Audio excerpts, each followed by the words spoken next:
Sargodha police ने एक नया कारनामा कर दिया। कहते हैं कि रियासत जो है वो माँ होती है और रियासती इदारे क्या होते हैं। अगर रियासत माँ है तो रियासती इदारे भी उसी के हैं, तो रियासती इदारे जो हैं वो बहन भाई होते हैं। लेकिन यहाँ पर हमारी सरगोदा पुलिस के एक एएसआई मोहम्मद नवाज़, जिन्होंने एक अनोखा कारनामा कर दिया जिसे सुनने के बाद शायद आप भी लानत भेजने पे मजबूर हो जाए।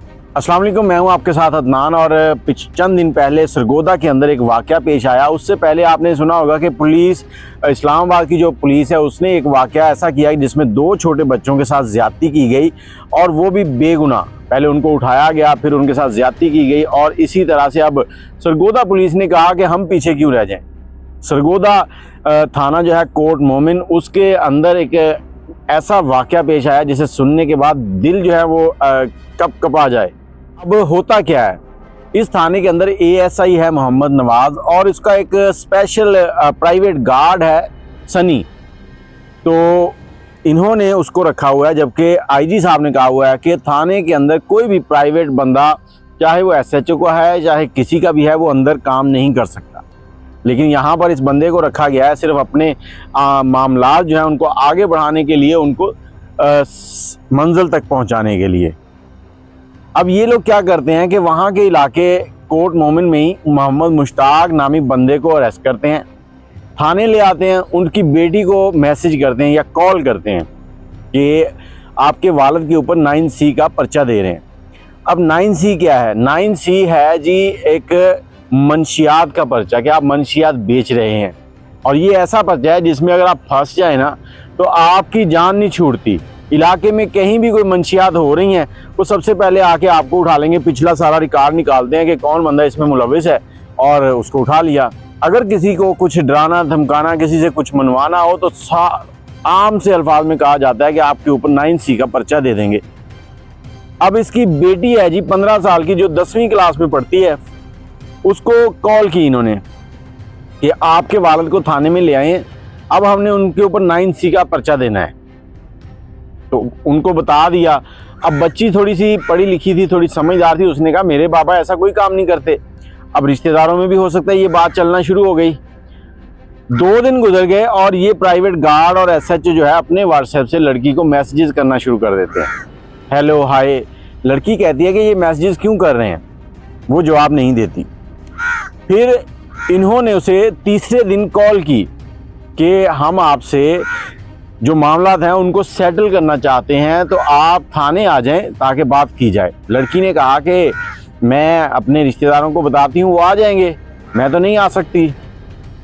अब इन्होंने कहा कि आप ही आ जाएं, कोई मसला नहीं है, कोई बड़ा मसला नहीं है, सिर्फ मामला जो है उनको देखना है, उनको सेट करना है, आपसे डिस्कस करनी है और कोई बात नहीं है। इन्होंने लड़की को राज़ी कर लिया। अब लड़की किसी तरीके जब राज़ी होगी तो इन्होंने कहा ठीक है आप आ जाएं, कब पहुंचेंगे? उन्होंने कहा इस टाइम पे मैं निकल रही हूँ, इतना टाइम लगेगा। जैसे ही वो घर से निकलती है, स्टॉप की तरफ जाती है, तो आगे इन दोनों लोगों की गाड़ी खड़ी होती है। मतलब ये पहले से प्लान बना के वहाँ पर खड़े हैं। जैसे ही लड़की आती है उसको कहते हैं आए बैठे, हम आपके साथ ही थाने जा रहे हैं, तो आपको भी ले चलते हैं, वहीं पर जाके बात करते हैं। अब लड़की पहले कहती है मैंने नहीं जाना, ये उसको ज़बरदस्ती गाड़ी में बिठाते हैं। लड़की थोड़ा शोर शराबा करने लगती है, तो ये कहते हैं कि शोर शराबा किस चीज़ का, हम थाने जा रहे हैं, वहाँ पे आपके वालिद हैं, उनके साथ बैठ के कुछ बातचीत करनी है, उसके बाद आप उनको ले आइएगा। तो ये क्या करते हैं, लड़की को ले जाते हैं एक प्राइवेट क्वार्टर के ऊपर। सुबह 10-11 बजे का वाक़या है, प्राइवेट क्वार्टर पे ले जाते हैं। वहाँ पर पहले गार्ड जो है वो लड़की के हाथ पकड़ता है, दूसरा एएसआई जो है वो उसके साथ ज़्यादती करता है, फिर एएसआई हाथ पकड़ता है, गार्ड ज्यादती करता है और रात को 2 बजे के करीब उसको ये लोग उसके घर के बाहर फेंक कर जाते हैं। और ये जो 8-10 घंटे या 12 घंटे गुजरे हैं, इस दौरान कितनी बार इन्होंने उसको दरिंदगी का निशाना बनाया, अब वो लड़की ही जानती है। लड़की घर पहुंची है, लड़की ने अपने रिश्तेदारों को ये सारा वाक़या सुनाया। लड़की जब ये उसके साथ दरिंदगी कर रहे थे तो वो रो रो के इनसे दुआइयाँ दे रही थी कि मुझे बख्श दो, अल्लाह तुम्हारा भला करे। लेकिन इनको ज़रा रहम नहीं आया। अब रिश्तेदारों ने इनके ख़िलाफ़ पर्चा करवाया, तो वहाँ के डीआईजी जो हैं उन्होंने फौरी तौर पे नोटिस लिया और मोहम्मद नवाज़ एसएचओ जो है उनको गिरफ़्तार करने का हुक्म दिया। मोहम्मद नवाज़ तो गिरफ़्तार हो चुके हैं, लेकिन उनका जो प्राइवेट गार्ड है वो अभी तक मफरूर है।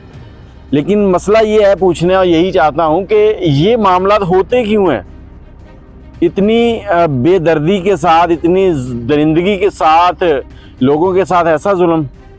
अब वो बच्चों वाली कहानी और ये कहानी देखें कितनी मिलती जुलती है। पहले बच्चों को अस्पताल से उठाया, फिर थाने ले गए, फिर उनके साथ वो गलत काम किए। अब यहाँ पर बच्ची के वालिद को उठाया और ये सारा प्लान बना के उठाया। वो बच्ची के घर वाले रिश्तेदार कहते हैं हमारा जो मोहम्मद मुश्ताक नामी बंदा है वो इस तरह का काम कोई करता ही नहीं है, वो सब उसके पीछे खड़े हैं। तो ये सब इन दरिंदों ने ये मामला किए हैं। अब आप बताएं कि ऐसे दरिंदों के साथ क्या करना चाहिए? क्या इनको रियासत के बेटे कहने का हक है? रियासत तो माँ होती है। अपनी राय कमेंट में दीजिएगा। मुझे इजाज़त दें। अल्लाह पाक सबको अपने हिफ्ज़ व अमान में रखे और इन सब ऐसे शैतानी जहन के लोगों को अल्लाह पाक हिदायत दे। आमीन। अल्लाह हाफिज़।